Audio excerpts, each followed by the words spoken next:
Қайырлы күн, қыздар. Бүгін мен өзімнің бризоль пісіру рецептімен сіздерге бөліскім келіп отыр. Ол үшін тақтайға бір целлофанды жақсылап тұрып төсеп аламыз. Осы целлофанның үстіне фаршымызды қойып, фарштың үстінен екінші целлофанды төсейтін боламыз.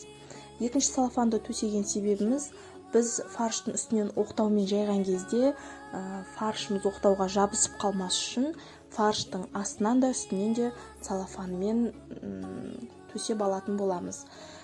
Оқтаумен жайған кезде үстінен жай ғана басықпай дөңгелетіп, әдемелеп жайып шығамыз. Мен 8 бризоль дайындап отырмын. Ол үшін маған 6 жұмыртқа керек. 6 жұмыртқаның үстіне сәл ғана тұзды сеуіп, шанышқымен жақсылап тұрып араластырамыз. Осы дайын болған жұмыртқамды бір тарелкаға бір жұмыртқадан сәл ғана аз қылып құйып аламын.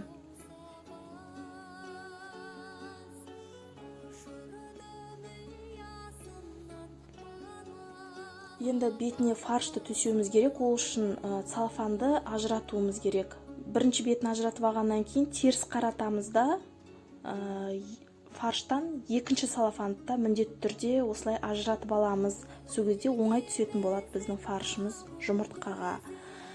Енді целлофанның екі шетінен ұстап тұрып, тура жұмыртқаның үстіне фаршты түсіріп, целлофанымызды оңай ажыратып аламыз фарштан. Қызып тұрған сәл ғана жағылған майға бризолімізді төсейміз. Жай ғана отқа бризольдің астында және екінші бетінде әрқайсысын 5 минуттан қуырып аламыз. Бризоль дайын болғанша жарты кесе майонезге 3 немесе өзіңіздің қалауыңызша 4 чеснокты қоссаңыз да болады. Чеснокты өте қатты майдалап турап, осы майонезіңізге екеуін бірге араластырасыз.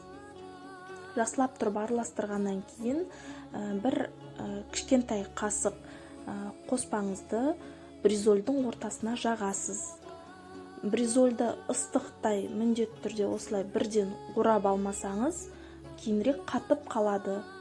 Мінекей қыздар, менің бризолім дайын болды.